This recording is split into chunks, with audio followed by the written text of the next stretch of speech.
La Russie fait pression sur Pokrovsk. Cela dure depuis 1 an, notamment l'été, où Vladimir Poutine a mobilisé environ 110 000 soldats. Poutine croyait que la Russie aurait déjà conquis Pokrovsk. La ville résiste encore, malgré ceux qui la disent qu'on est sur le point de tomber. Poutine est confronté à un grave problème. Pokrovsk est devenu un bain de sang pour l'armée russe. Octobre a peut-être été le pire mois de tous pour la Russie. En un mois difficile, la Russie a perdu 25 000 soldats. Et tout cela grâce aux stratégies ingénieuses que l'Ukraine a utilisées pour défendre Pokrovsk. C'est ce qu'affirme United 24 Médias qui a rapporté le 7 novembre que l'Ukraine a confirmé la mort de 25 000 soldats russes rien qu'en octobre. Gardez à l'esprit qu'il s'agit de morts, pas de pertes, qui incluent aussi blessés ou capturés. Ce sont 25 000 soldats russes qui ont été définitivement éliminés du conflit et qui ne pourront jamais se rétablir ni terroriser à nouveau l'Ukraine. C'est énorme. United 24 Médias affirment qu'il s'agit du plus lourd bilan mensuel infligé par l'Ukraine aux forces russes depuis que Poutine a lancé sa soi-disant opération militaire spéciale en février 2022. Ce chiffre a été révélé par le président ukrainien Volodymyr Zelensky lors d'une rencontre avec des journalistes le 7 novembre, où il a indiqué que l'offensive constante de la Russie sur Pokrovsk représentait la majorité des décès enregistrés. Ces derniers jours, la Russie a lancé 220 assauts contre la ville assiégée, dont beaucoup avec du matériel lourd vulnérable aux drones ukrainiens. Les forces russes, bien que nombreuses, se rendent elles-mêmes des cibles faciles. Et il y a 2 autres informations intéressantes qui ressortent des déclarations de Zelensky. La première est celle que nous avons déjà mentionnée. Les 25 000 morts russes auraient tous été confirmés par vidéo. Cela révèle en partie la stratégie utilisée par l'Ukraine pour atteindre autant de pertes. Si les morts viennent d'images, il faut donc que quelqu'un les filme. Les drones ukrainiens First Person View sont l'une des rares armes qui répondent à cette description. Ces drones captent des images en temps réel et les transmettent aux opérateurs, aidant l'Ukraine à recueillir des données. C'est probablement ce qui a conduit aux chiffres cités par Zelensky. La deuxième information, et c'est quelque chose que Zelensky a mentionné presque en passant. En rapportant les 25 000 morts, le chiffre réel pourrait être plus élevé, rapporte United 24 Médias. Le président de l'Ukraine, Zelensky, affirme que la Russie a probablement subi 2000 à 3000 pertes supplémentaires qui n'ont pas été filmées.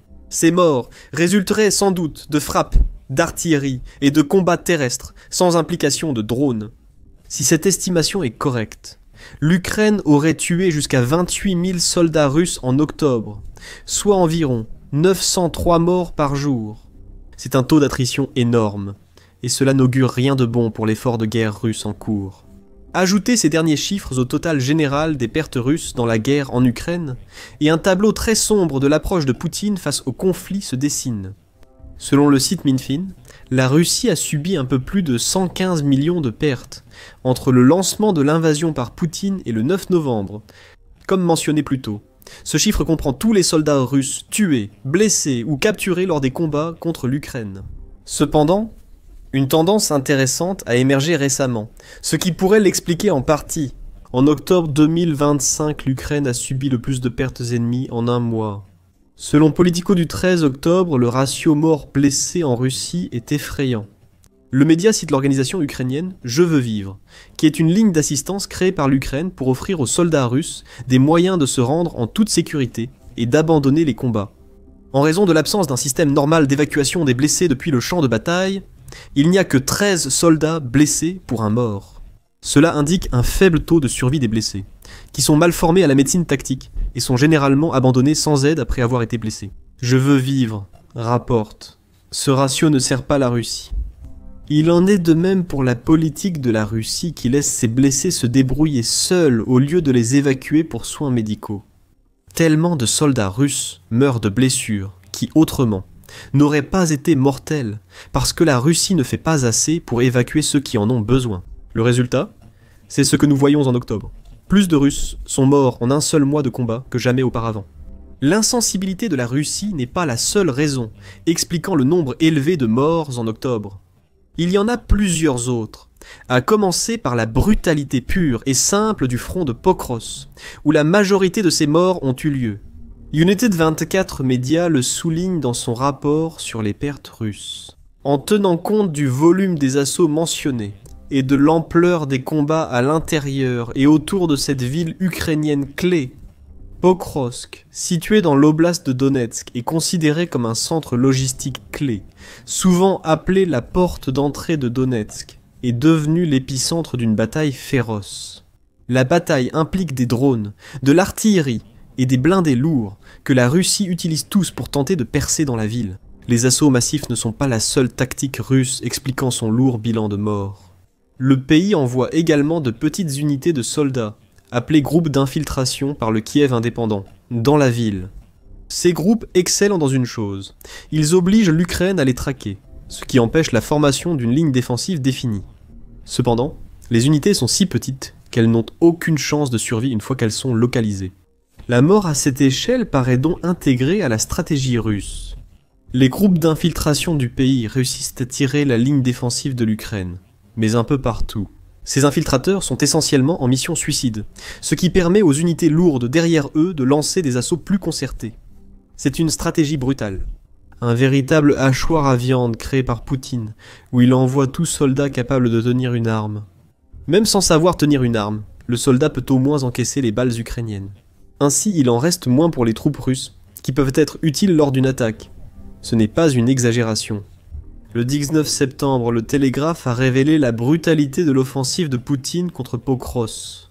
Il a signalé que la Russie envoyait au combat des unités composées de soldats gravement malades, souvent dirigés vers les lignes de Pokrovsk.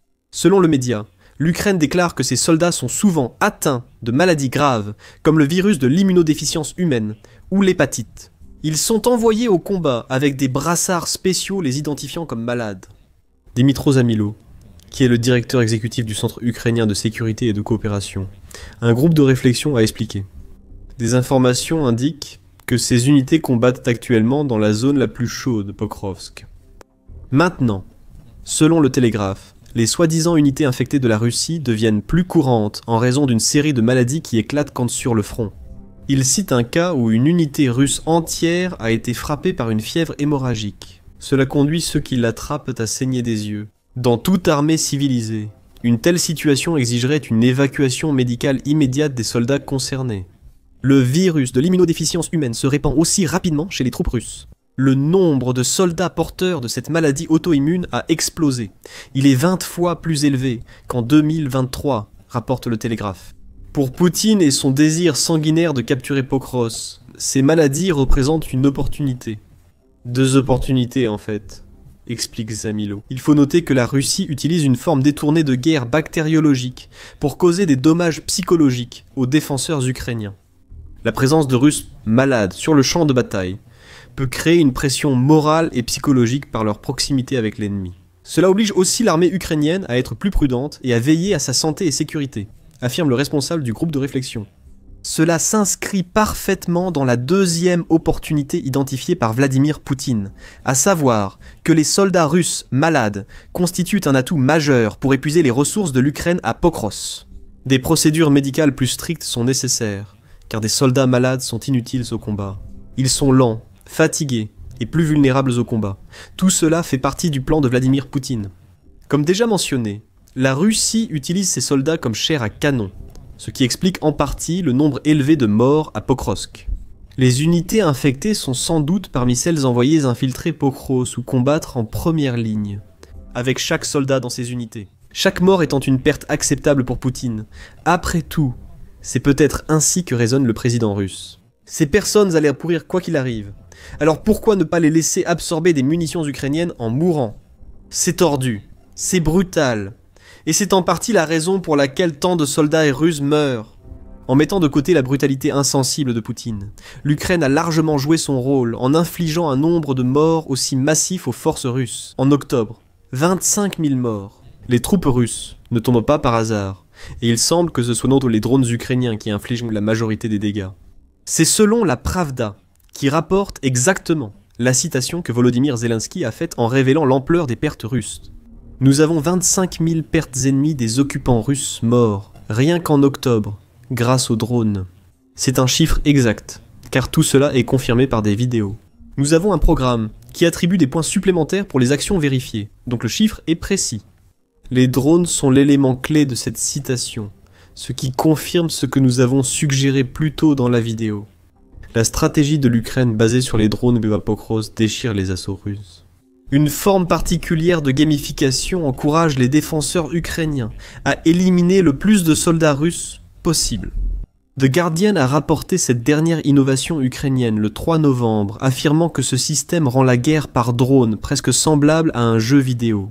Le système de bonus de l'armée des drones permet aux soldats ukrainiens de gagner des points pour chaque mort ou blessure confirmée infligée. Les drones First Person View permettent cela grâce aux images en temps réel du champ de bataille, bien que l'Ukraine puisse aussi utiliser des drones de reconnaissance pour comptabiliser les pertes. Chaque participant au programme reçoit des points qu'il peut dépenser dans une boutique en ligne, où il peut acheter d'autres drones et véhicules autonomes. Les pertes russes en septembre ont doublé par rapport à octobre, notamment car Kiev a augmenté les récompenses pour l'élimination de l'infanterie russe de 6 à 12 points. Cela montre l'évolution des priorités sur le champ de bataille, rapporte le Guardian. Et nous avions eu un aperçu de l'efficacité potentielle de ce système ludique pour motiver les forces ukrainiennes à tuer autant de soldats russes que possible avec des drones. En septembre, 400 unités de drones ukrainiennes participaient au nouveau système et avaient enregistré 18 000 pertes russes à elles seules. En octobre, ce record a été dépassé d'au moins 7 000. Il est probable que ce soit plus, car les chiffres de septembre portaient sur les pertes, alors que Zelensky dit qu'en octobre, il ne concerne que les morts. Selon Politico en août, la stratégie ukrainienne, centrée sur l'emploi massif de drones, est devenue cruciale. À l'époque, on estimait que les drones causaient 60 à 70% des pertes parmi les soldats en Ukraine. Le pourcentage semble désormais beaucoup plus élevé. Selon Zelensky, 25 000 soldats russes ont été tués par des drones lors de la défense de Pokros en octobre, et jusqu'à 3 000 autres par d'autres moyens. Ce total d'environ 28 000 nous indique que seulement 10% des soldats russes sont morts à cause de l'artillerie et d'autres armes qui n'ont pas pu enregistrer ce qui se passait. Fait marquant, 90% des morts russes à Pokros en octobre ont été causés par des drones. Cela illustre l'importance essentielle des véhicules sans pilote pour la défense ukrainienne de la ville. La dépendance croissante de l'Ukraine aux drones est un élément majeur de sa stratégie à Pokros. Toutes les routes possibles menant à la ville sont surveillées par les véhicules aériens, sans pilote de l'Ukraine, ce qui rend les assauts beaucoup plus difficiles. Du point de vue russe, il n'est pas impossible de contourner ces drones. La stratégie des unités d'infiltration russes a permis à leurs soldats de les éviter. Tout véhicule ou grand rassemblement de troupes près de Pokros a presque toujours des drones braqués sur eux. Rendre les grandes avancées mécanisées dévastatrices pour la Russie, même en cas de succès. On reconnaît clairement l'importance vitale des drones en Ukraine. Le 7 novembre, Zelensky a annoncé la nomination d'un nouveau commandant pour les défenses aériennes de drones en Ukraine. Yuri Tcherevachenko obtiendra ce poste grâce à son travail sur les drones intercepteurs utilisés par l'Ukraine contre les drones Shahed russes. Cela a sûrement été décisif dans son recrutement. Cette nouvelle division pourrait peu se concentrer sur Pokros, où l'Ukraine attaque avec des drones. Le nouveau commandant pourrait contrer les drones First Person View russes, rendant ainsi les drones ukrainiens plus efficaces. Associez la brutalité russe à Pokros à l'utilisation de drones ukrainiens, et vous obtenez une recette pour une catastrophe humaine russe. Une catastrophe qui a coûté à la Russie un nombre record de soldats en un seul mois. Un autre aspect sous-estimé a peut-être aussi contribué au succès de l'Ukraine en octobre. Le 14 octobre, le commentateur militaire Wes O'Donnell a publié un article sur Medium où il a posé une question intéressante. L'armée russe s'est-elle améliorée? La réponse simple est non, ou très peu. La Russie a équipé son armée de meilleurs équipements de guerre électroniques, ainsi que de drones soit achetés en Iran, soit inspirés par l'Ukraine. Cependant, la culture militaire en Russie est toujours aussi néfaste pour l'armée du pays aujourd'hui, qu'elle ne l'était lorsque Poutine est arrivé au pouvoir. Pas de rapport partagé après action, ni de culture de débriefing honnête ou d'habitude de signaler les erreurs. Si un bataillon entre dans un champ de mines à l'aube, le bataillon suivant passe en courant devant le même repère, des pierres. O'Donnell écrit sur l'armée russe à l'heure du déjeuner. Garder la connaissance pour soi oblige à redécouvrir, au prix fort, ce que d'autres ont déjà appris. Traduisez cela à Pokros, et vous verrez le souci. Les forces russes combattent souvent sans préparation, car l'information n'est pas partagée. O'Donnell affirme que le pays détruit les bases. Quand Poutine envoie des soldats mal équipés, et dans certains cas, carrément malades, dans le hachoir à viande de Pokros. Cette rétention d'informations peut être aussi meurtrière que les drones ukrainiens. Cela pourrait amener les unités russes à ignorer que des drones et de l'artillerie sont braqués sur leur point d'entrée souhaité dans Pokros. Ils découvrent les restes d'une unité ayant déjà tenté d'entrer dans cette direction, mais il est alors trop tard. Le nombre de morts augmenterait, avec 25 000 soldats confirmés morts en un mois, presque tous vers Pokros. La question doit être posée. Quelle est la suite pour la Russie ? La Russie pourrait commencer à avoir du mal à compenser des pertes aussi massives. Le 6 octobre, Davidax a rapporté que la Russie avait perdu environ 10 000 soldats lors de son offensive vers Pokros. Un mois plus tard, on compte environ 25 000 pertes confirmées de plus, et jusqu'à 3 000 non confirmées. C'est un bain de sang qui ravage l'armée russe. Davidax a dit la même chose le 15 octobre, suggérant que la Russie pourrait maintenant en être au point de perdre jusqu'à 20 000 soldats de plus par mois qu'elle n'est capable d'en recruter. L'excédent de soldats a soutenu l'effort de guerre russe en Ukraine, mais désormais les armées russes manquent d'effectifs.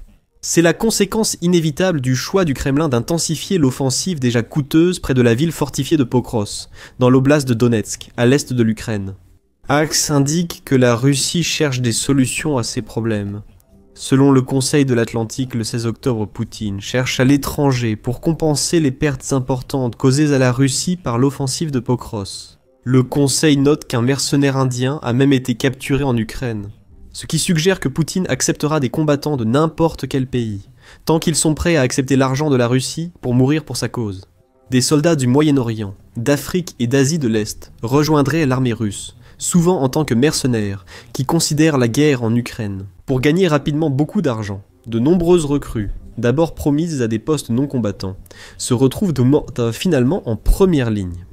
Pourtant, même avec ces soldats étrangers, le taux de mortalité de la Russie pourrait finalement la rattraper.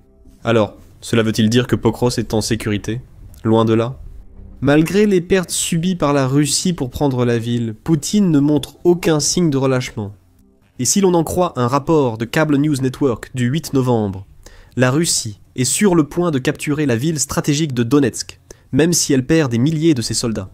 Les combats se sont intensifiés à Pokros, après l'infiltration de soldats russes, selon le média, la Russie affirmant aussi avoir encerclé sa cible. Si la Russie réussit, la chute de Pokros représenterait la plus grande victoire qu'elle ait remportée contre l'Ukraine depuis 2023. Il semble que l'approche de la Russie, reposant fortement sur la supériorité numérique, soit sur le point de l'emporter. Un soldat ukrainien de l'unité de drones Peaky Blinders confie à Cable News Network: l'intensité de leurs mouvements est telle que les opérateurs de drones ukrainiens ne peuvent pas suivre le rythme.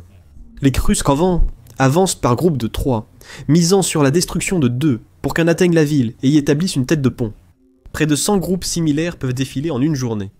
Nous avons déjà dit que les petits groupes d'infiltration russes expliquent en grande partie ces lourdes pertes. Un ratio de 2 morts pour un survivant sur 3 le prouve. Pourtant, l'approche russe semble efficace. Petit à petit, Pokros est en train d'être pénétré, du moins selon certains rapports. Il est intéressant de noter que la stratégie d'infiltration de la Russie signifie qu'elle n'a réussi à faire entrer que 314 soldats confirmés à Pokros. Ce n'est guère suffisant pour lancer une offensive capable de briser la ville, surtout avec les drones meurtriers de l'Ukraine en patrouille. Le groupe ennemi total est bien plus important que cela, rapporte United 24 médias, mais ce groupe semble incapable de faire tomber Pokros pour l'instant. La durée pendant laquelle la ville tiendra dépend de la véracité des rapports sur l'encerclement. On peut s'attendre à bien plus de morts russes avant la chute de Pokros. Et si l'on en croit l'Ukraine, cette chute n'est peut-être pas aussi proche que ce que la Russie affirme. L'Ukraine affirme que Pokros ne tombera pas tout de suite, alors qu'elle dément la propagande du Kremlin sur l'encerclement. Découvrez-en plus dans notre vidéo.